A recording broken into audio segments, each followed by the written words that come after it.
and welcome back to Where It Happened Again. Oh my god, Skyrim. First time, never played it before. And I did say at the, I don't know what it was, yesterday's video or whatever, is this distinct, noticeable difference between the content that Bethesda created and what the user created that has a little bit more passion, a little bit more depth, a little bit more intrigue. And honestly, after playing what I played this fine day, I don't even know how it's done. Let me let you in a little secret. Skyrim has been on our agenda for a really long time. And we had this idea that we wanted to do, which was, if we're going to play Skyrim, and it's obviously, without me playing it before, I'm obviously very aware of how modded and changed it is.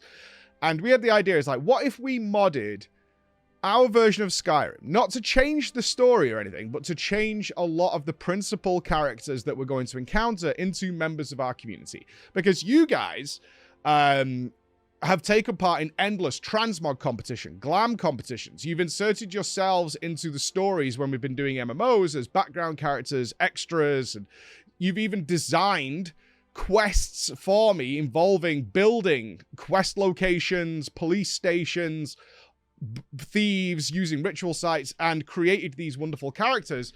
So what if we modded the models of some of the main characters of Skyrim that I would encounter naturally into members of the community? And that seemed like, in theory, a relatively simple thing to do, right? And so we spent, I think, a year and a half. I want to give shout outs here to Woden, a member of our community, who kind of took this project on. Chris went and visited and spoke to a ton of Skyrim modders, and we're offering to pay them to do it as well, right? This wasn't like, hey, we'll pay you in influence, you know, we'll give you a shout out. That wasn't the case. Like, we'll pay for this to be done, and nobody wanted to take part in it. And I don't know how difficult this is to be done. I have the grand idea at the end, make it happen, but we got turned down left, right, and center for people to do this kind of thing. And so we're like, okay, we're just going to go as we are now. But looking at what has been created to the point that, like, Bethesda themselves have added this content into their official versions of the game, it is so noticeable when it happens. And I actually got gaslit here. I had one objective on this day, which was to finish the companions, or at least proceed with the companion storyline, because I was becoming a werewolf and these guys were kind of interesting. I was on board with this. I was like, all right, this is taking some weird turns, and now we're doing some stuff, and I wonder what happens next. All that kind of thing is what I was doing. So all I had to do was go from A to B. That's it. I had to go from A to B. And it wasn't very far either. Because I discovered it's not Falkreath, it's called something else. It begins with R, this really interesting town with the ratways. But as I logged in this day to explore more of that town, I kind of realized that there was a bunch of prerequisites to do, because this town that begins with R, Rivendun or something like that, has a bunch of stuff going on with it. It's going to be a whole project in itself. I'm like, okay, I'm getting a little overwhelmed with, like, focused stories that are happening within the game. And every time I go to a new place, another, like, bunch of stuff unlocks. And it's like, you've also got this to do. Like, I haven't done a third of what happens in Whiterun yet. That's the first town you kind of go to, like, major town. And now I've got, like, 5 of them. My quest log is ridiculously full. And it'll depend how you approach this game, right? It's like, okay, I'm here now. I focus on this and I get that completed. And then I go here and I do that completed.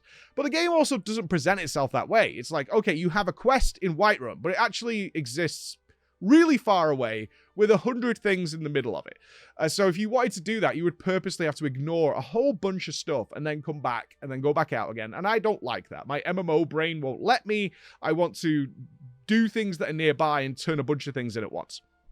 So I've adjusted that, and I was like, right, I'm going to just do the companion thing, because it is literally, if I was to walk from the town to where the companion mission is, it's probably 4 minutes. That's it. It's right nearby. I've already made most of my way there. I never made it. Because I found what is at this point, at this juncture, the absolute best dungeon I've done in this game so far, that was full of things that were just, what is happening here? How is this a thing? And then I very quickly started to say, before we get into the battles of what this dungeon was, like, this is clearly not Bethesda. This is blatantly not Bethesda. And quite a lot of people were gaslighting me, like, no, this is a Bethesda thing. I'm like, okay, but it doesn't feel that way. And then as I finished it, they were like, no, this was like player created. I was like, there it is. It was, but it's added. They were like, no, technically it's Bethesda because they added it into the official Anniversary Edition. I haven't modded in any like separate quest lines. I'm playing the Anniversary Edition. And I was like, yeah, but it is player created. This is not a Bethesda original. This is created by someone else. And I was like, it's so blatantly obvious when it happens because there's just more. There's just so much more. So what was it? It was a dwarven building just on the side of a mountain. I was like, ooh, right? I'm walking along and I see this sort of temple. And I'm like, ooh, that's interesting. And then what really caught my eye to make me go on this little diversion was a mechanical horse was lying in the grass. And I was like, oh, interesting. So my understanding of dwarven lore, Chris has been informing me of various lore moments, is that the dwarves no longer exist at all. They used to exist here in Timriel, whatever, and they've been gone for a long time, but they were obviously very mechanically focused, and they have left a lot of technology behind, and now there's a lot of abandoned dwarven ruins, which are overrun with wild mechanical creatures that are running around. So I noticed this mechanical horse. I was like, maybe this is my redemption for the horse. And it said the horse was missing its head and its legs, and if you find them, you can return them to the horse. I was like, wow. So if we go and get them, it might end up we have a mechanical horse. That's kind of cool. That was it. That was my inspiration. And what I fully expected was to go into the Dwarven Temple, which you could see in the background, and collect these things. And that would be our little side mission that we were going on. That would be it. And I was like, all right, that's cool. Went in. Oh my God. I spent the whole day in here because what is in here is just astonishing. Absolutely astonishing. It was so good. I was like, this is really, really, really clever stuff that's going on here.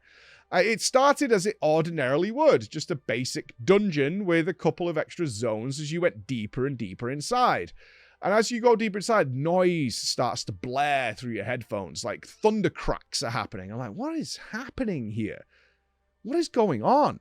Thunder cracks just happening. And then I came out into this room that was a living storm within this deep, dark cavern, this mountainous cavern that the dwarves had dug out in a classic dwarven style. And a storm raging within it. I'm like, what in God's... This is, one, beautiful. Looks fantastic, right? Graphically, it looks great. But what a weird thing that's happening that I totally was not prepared for in any way, shape, or form. And leading up to that, there was a lot of mechanical-based puzzles that you would find in a lot of more modern RPGs. There were centurions that were like shut down, bridges that needed to be activated to link various parts of this temple together, this dwarven wreck, this ruin, and going through all that to eventually end up in here, where the story of what's going on then began to flesh out. I've got to tell you, it was like an hour or so to even get to like, what is this dungeon about? Because I was just looking for like horse bits, right? And we find an abandoned mage camp where this mage is saying like the dwarven crown of storms exists within here, and we need to uncover or retrieve the crowns in order to have such power over the elements. And I was like, whoa, we're going to control the seasons at this point. And sure enough, in this enormous chamber with a storm raging inside and corpses all over the place of people who have tried to break into here, there is an area that is dedicated to summer, winter, spring, and autumn, fall. And I'm like, ooh, well, this is interesting. And at the end, an enormous mechanical spider looming over the room. And as you approach it, the stairs begin to retract. Like, you can't access this area yet. I'm like, oh, this is good. So I was like, okay, what are we going to do now? Off we went. I started off in summer where I was given a really interesting kind of puzzle where I had to guide a mechanical spider all the way through these burning, flaming areas and protect him along his journey. I had to control him by like throwing down waypoints, essentially, to control the spider to get him where he wanted to be. It still had Skyrim jank in it. We had a point where I think the spider, as far as I understand it from what we watched happen, is at the very, very like culmination of where we were going, the spider pushed Rufus, my idiot son, off the bridge into the lava, killing Rufus, causing Lydia to go on a rampage as I just had to watch in horror as my spider just died. right at the very end of this. And it was a long corridor it was a very long path that we'd had to guide our little spider friend, a little scuttler, all the way to the end. And they just went to, I was like, oh, come on, man. And so I had to reload the game. It was either that or just run all the way back to the beginning to get him back again. And I don't think it barely saved me any time at all to do this, but I was like, please, because Rufus constantly just walks and falls over and just ends up on his ass to get him going again. Completed it, but didn't know what it did. And that's even more intriguing. Like, it was like, something happened. I'm like, well, what happened? And they're like, I don't know. We did something. Okay. Interesting. So we came out of the summer area and I was like, well, I guess we try a different area, I suppose. I think it was spring we went into next, which then had a completely different story, is to retrieve the crown of spring. I'm like, oh, we didn't have a crown of summer, which it turns out doesn't exist, but that was really bothering me for a while. Because I was like, what? Because the quest then popped up to get the crown of spring, winter, and autumn. And I was like, huh. Why is there no summer one? I was like, I didn't pick up a crown or mask. I think it was a mask.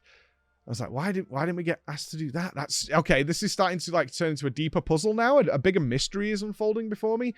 So I started working through the next area, which had invisible spriggets that were looming in the area. And then there was like toxic bugs that protect you. You had to like unleash mechanical bees or drones that would protect you from this sort of nauseating gas that was floating around. And and then it started looping back round after you got, say, a key at the end of it to loop back round to open doors, which were on your first route through, because you had like a loop, which would then loop back to the beginning, and you could either leave, but if you wanted to get more stuff, which you could do, you had to go back through to get the other thing. And I'm like, okay, so now we're doing loops. This was cool. And then we went over to the next one, which I think was autumn, where we had to, and this might have been spring, I'll get these two confused, where we had to gather wheat of various different styles in order to activate the engines within the room. This was scary. Like, actually, for Skyrim, it created quite an oppressive, scary atmosphere of every time you picked up some wheat, spiders would come flooding out of the grates nearby, which could kill you, and did kill me a couple of times. And also these very powerful centurions, which were like harvest golems from World of Warcraft in Westfall. They were looming around the area, and these could one-shot you very easily. If they punched you, you were dead. Poor Rufus had to tank the hell out of these. Good job, Rufus, because you could just hear them stomping. You could see them stomping, and this large grass, so you could sort of like picture yourself, like you could see the sort of mechanical motion happening in the backside. And then I started to discover the horse pieces. I was like, wait, the horse pieces are in each of these areas. Oh man, I've missed loads because I didn't find any in summer and I didn't find any in spring or whatever. So I was like, oh crap, I've missed all of these. So I managed to find some of them and turned those off. And I came back out and I was like, well, I've only got winter left, so I'm going to do winter. Winter, I got really stuck on. Winter, I got very stuck on. I did the full loop, and this involved, like, we found a note. It's like, the mage expects us to jump 50 feet into frozen water, and we're just going to die, which was actually fine for me as the player. It was just telling you, no, you are supposed to jump down into these things and swim underwater and stuff. I did the full loop. I think I did this, like, 4 times, because I was like, the Crown of Winter is in here, but we couldn't find it. And when I say we, I mean the stream couldn't find it. Unless you already knew where it was, we couldn't find it. We like looked everywhere. And ultimately people just started Googling it and they were like, okay, I know where it is now. And I'm super frustrated that I can't tell you where it is because the general rule is no help. And I was like, where is it? So I was like, we had to play a bit of hotter or colder as we went back round again. I was like, are we going back through again? They're like, yes, we are going back. I was like, is the Crown of Winter in here? Or has the Crown of Winter been gathered by one of the foragers or, you know, one of the excavators and had been taken somewhere else? Because we did find a crown outside of the 4 chambers of seasons. And they're like, no, it is in there. I'm like, okay. Are we hotter or colder? Like, kind of hotter or colder. And then it turned out there was a door that was hidden up a pipe that you had to walk up. And then you could get it. And I was like, okay, that's great. So we got that. And then I deactivated all the areas as well because there was 2 goals, get the crowns and deactivate each of the seasons. And then the stairs came back. I was like, okay, what do we do now? Like we've been in here like 5 or 6 hours at this point. Like this dungeon was enormous, right? Absolutely huge. And so I went up and it was the big fight with the spider. This is where the power of certain abilities in Skyrim really started to shine. So I gave it a go. After my fight with Umbra, I was fully expecting some sort of mechanics check on top of just DPS it down. But it turned out, no, you can just DPS it. However, it's constantly spawn a lot of very irritating ads, like invisible Spriggans and things like that are going to be coming at you. And that becomes a little overwhelming and can kill you unless you're just like spam healing or using some various other things. So I was like, okay, we'll come back. Obviously, went for the second try. And this time I popped Berserking, which is my racial power as an orc. I popped Berserking and a couple of potions. I killed that thing in about 10 seconds. I went full smork. It was very just like pop all cooldowns and whack it. I saw its health bar dropping so fast. I was like, I'm just going to nuke it to the ground, which worked really, really well as it simply just stopped and it just despawned anything else, all the ads it had fought. I just fully clobbered it into the ground. I was like, okay, no wonder this is on a 1-day cooldown in game, although you can rest for a day, so it's like whatever. But it makes sense that they've tried to apply some level of power to this thing, which gave me the final reward. I got the like ultimate crown, and then it was like, what is this thing? I don't know. I have no idea. But what the description says, attach it to the crown to form a very powerful head item that is now powered by the seasons. So I was like, oh, okay. So we can actually like manually craft some sort of super item, and which we did. We went back to Whiterun at the Forge, and you could attach one of the masks of seasons to the crown to create a really powerful item. It gave me like 15% two-handed damage, 15% armor, like huge buffs that came from this thing. And this was such a cool reward. Like, very, very cool reward for doing this. Like, this is what you want. This was an immersive, incredible dungeon that also just reiterates. Is like, once you enter a dungeon or whatever in Skyrim, you don't know what you're going to get. Sometimes it's a single room, and that's it.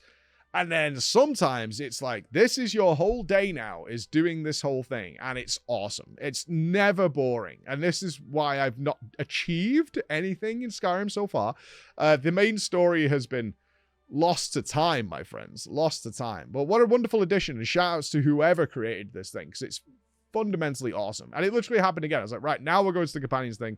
Immediately stumbled into a new dungeon with a ghost that has been protecting this rising evil deep within the dungeon, and he's getting more powerful, and the ghost is getting weaker, and he's going to break out and unleash hell across the world. I was like, well, we got to do this now.